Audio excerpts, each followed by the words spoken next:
दोस्तों, आज हम एक ऐसे गैंगस्टर की बात करने जा रहे हैं जिसकी होश संभालने की उम्र में उसकी चाहत मशहूर होने की हो गई और अपनी ख्वाहिशों को पूरा करने के लिए उसने जुर्म की दुनिया में कूदने का फैसला लिया। उसने जुर्म करने के लिए सोशल मीडिया का सहारा लिया और उसके जैसे और भी कई सारे युवा उसके साथ जुड़ते चले गए। आज की इस वीडियो में हम आपको दुर्लभ कश्यप की पूरी कहानी बताएंगे कि कैसे एक 17-18 साल का युवा पूरे मध्य प्रदेश में एक गैंगस्टर के नाम से जाना जाने लगा और कैसे गैंगवॉर में उसकी जिंदगी का सफर थम गया। बस आप वीडियो के लास्ट तक बने रहिए। तो चलिए वीडियो को शुरू करते हैं। लंबे बाल, सर पर लाल टीका, आंखों में सुरमा और एक गमछा दुर्लभ कश्यप की पहचान थी। उसका यही स्टाइल उसके ग्रुप का ड्रेस कोड बन गया और कम उम्र के लड़के दुर्लभ कश्यप के ग्रुप को ज्वाइन करते चले जा रहे थे और ऐसे में फेसबुक पर इन सबका स्टेटस होता था कि कोई बदमाश, हत्यारा या अपराधी है। फिर चाहे कोई भी विवाद हो और या फिर कोई भी लड़ाई हो, वो हमसे संपर्क करे। इन सबके साथ उनकी प्रोफाइल पर हथियारों के साथ तस्वीरें या फिर धमकियों भरे पोस्ट भी डाले जाते थे। अब ये पूरी गैंग हर तरह का नशा भी करती थी, लेकिन इनका एक नियम था कि अपराध करते समय कोई भी किसी भी प्रकार का नशा नहीं करेगा।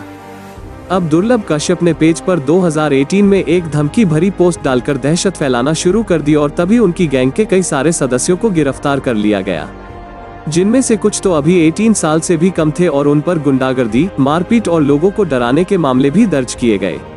दुर्लभ कश्यप के गैंग के मेंबर अपना मोबाइल नंबर ही पेज पर डालना शुरू कर दिए कि अगर किसी को भी सबक सिखाना है तो वो उन्हें उस नंबर पर कॉल कर सकते हैं।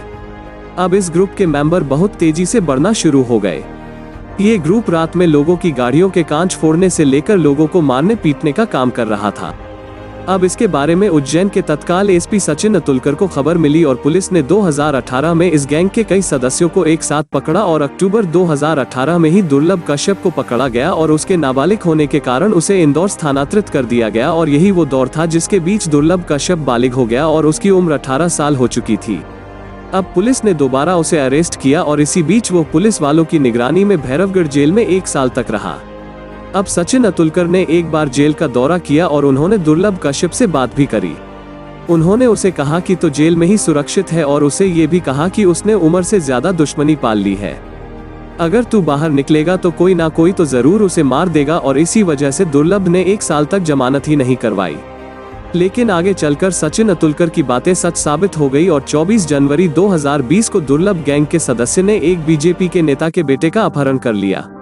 अब पुलिस ने गैंग के कुछ सदस्यों को अरेस्ट तो किया था, लेकिन दुर्लभ गैंग ने बीजेपी नेता के बेटे को मारने पीटने का वीडियो बनाया हुआ था और पुलिस के अनुसार आरोपियों ने धमकी दी थी कि जब तक उन्हें वो रुपए नहीं देते तब तक वो मारपीट की वीडियो वायरल करते रहेंगे।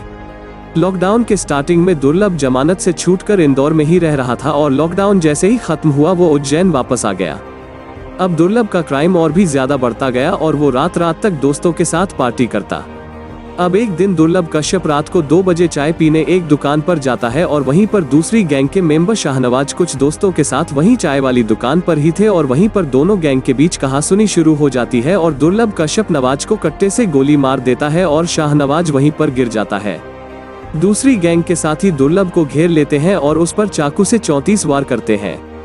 गैंग वॉर में कमजोर पड़ता देख दुर्लभ के साथी भी उसे छोड़कर भाग जाते हैं और इसका परिणाम यह हुआ कि अपराध की दुनिया में नाम कमाने की चाह लिए 7 सितंबर 2020 को गैंगवार में दुर्लभ कश्यप की चाकुओं के वार से हत्या कर दी गई।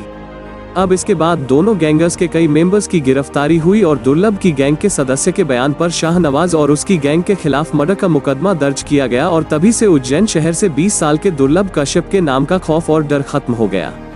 वैसे दोस्तों, अब आप ये तो समझ ही गए होंगे कि अपराध का अंत जरूर होता है। ऐसी ही और भी वीडियोज के लिए चैनल को सब्सक्राइब करना ना भूलें।